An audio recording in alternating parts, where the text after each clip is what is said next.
crickets have arthritis. Let me just call my orthopedist.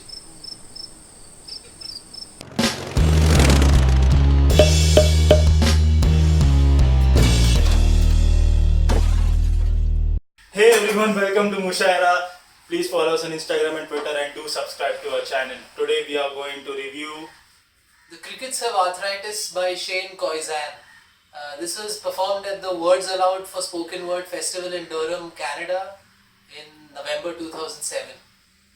So 2007. 2007, yeah. Let's begin. The air is sterile and sheets stink. Doesn't matter what it looks like, this thing that buzzes me deep every time my heart leaks like a man sleep tells me God's hands are big enough to catch an airplane. Doesn't matter what it's curled up like a fist protesting back with every breath gives you hard labor, hard time, when the real is too loud or too cold. Doesn't matter because my hospital is wearing Star Wars pajamas. He's 9 years old.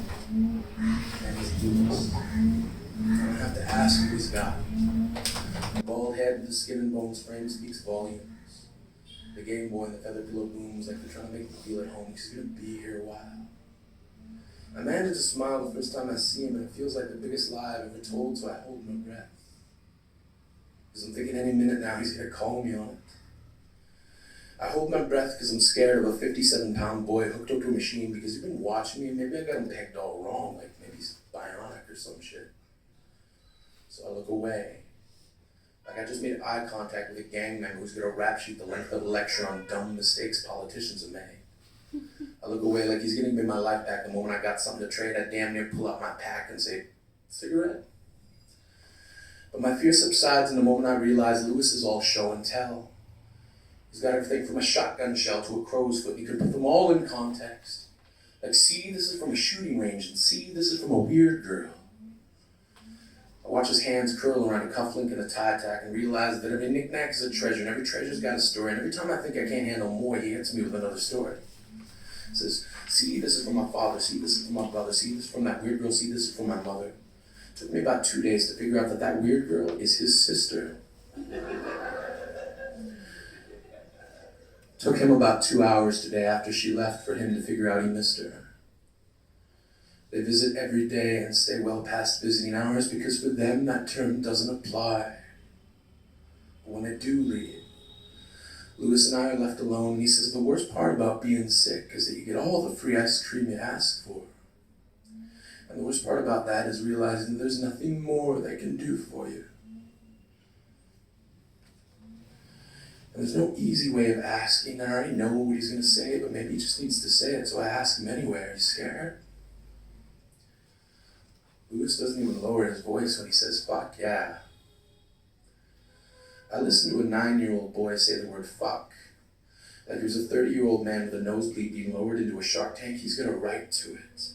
And if it takes this kid a curse word to help him get through it, then I want to teach him to swear like the devil sitting there taking notes with a pen and a pad. But before I can forget that Lewis is 9 years old, he says, please don't tell my dad. He asks me if I believe in angels. And before I realize I don't have the heart to tell him, I tell him, not lately. And I just lay there waiting for him to hate me. But he doesn't know how to, so he never does. Lewis loves like a man who lived in the time before God gave religion to men and left it to them to figure out what hate was. He never greets me with silence, only smiles and a patience I've never seen in someone who knows they're dying. And I'm trying so hard not to remind him that I'll be out of here in a couple days smoking cigarettes and taking my life for granted. And he'll still be planted in this bed like a flower that refuses to grow.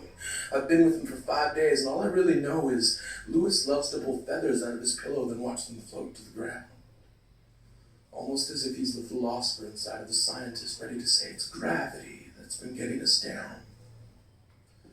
But the truth is, there's not enough miracles to go around, kid. And there's too many people petitioning God for the winning lotto ticket. And for every answered prayer, there's a cricket with arthritis. And the only reason we can't find answers is because the search party didn't invite us.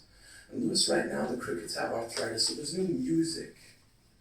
No symphony of nature swelling to crescendos, if we then halos into melodies that can keep rhythm with the way our hearts beat.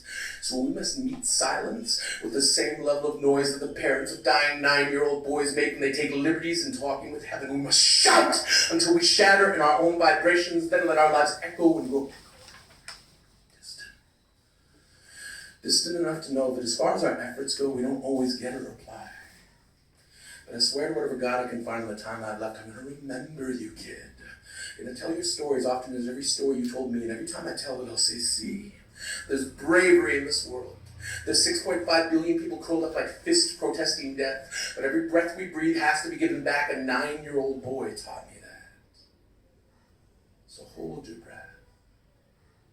The same way you'd hold a pen when writing thank you letters on your skin to every tree that gave you that breath to hold. Then let it go.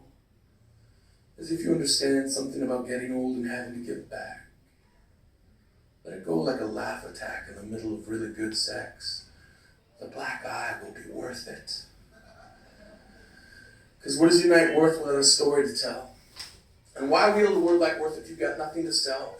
People drop pennies down a wishing well as the cost of desire is equal to that of a thought. But if you've got expectations, expect others will buy your exact same dream for the price of a hard work, hang in, hold on mentality. Like I accept any challenge, so challenge me. Like I brought a knife to this gunfight, but the other night I mugged a mountain, so bring that shit of bad practice. Lewis and I cracked this world wide open. But on the prize inside was never lied to ourselves. Never told ourselves it would be easier and demanding. Never dreamt of anyone handing us anything, so we sing in our own vibrations. We dare angels to eavesdrop, to stop mid-flight, to pluck feathers from their wings and write demands that God's hands take the time to catch you.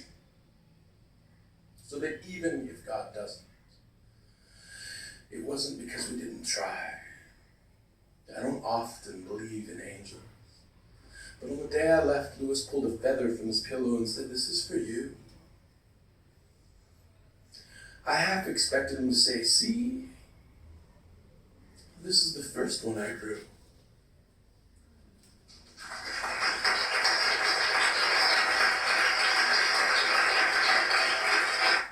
It's not just a poem, it's more like a narrative sequence that has been put forward poetically.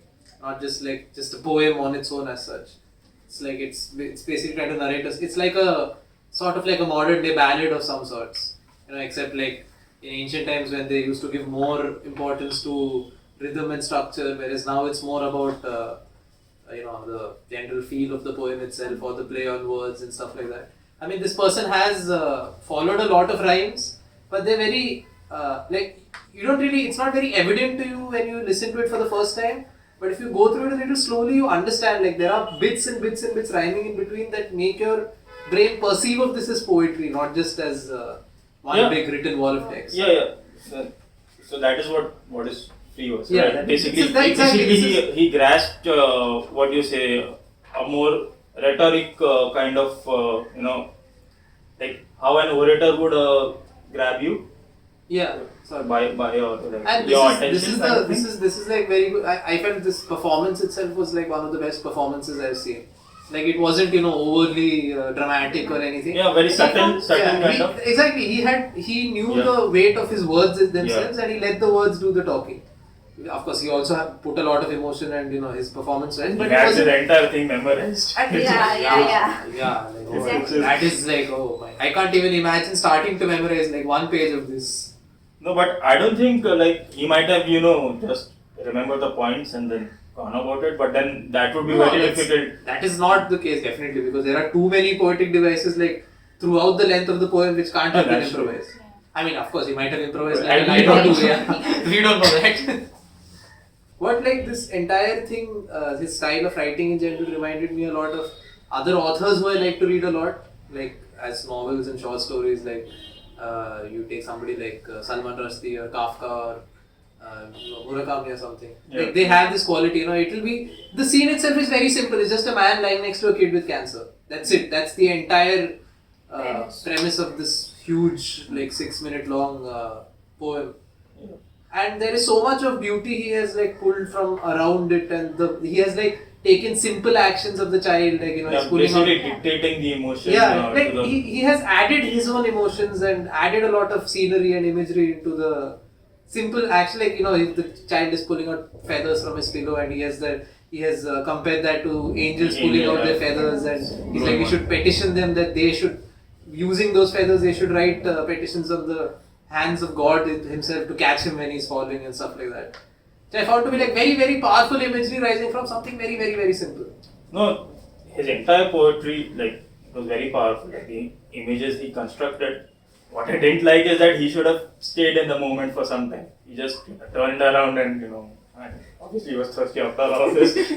But then again, this was in 2007. We don't know how the traditions. No, that's the thing, because that time, like, being in that moment, all these are like newer devices. Like, when people experimented with our audiences, they realized that like, even they need to feel. No, that what I felt this was is that like 12 years old. what I felt was that in comparing this to spoken performances nowadays, people rely so much on the emotion that they put forth. Like, they are giving anger or they are portraying sadness, and they expect people to latch on to that.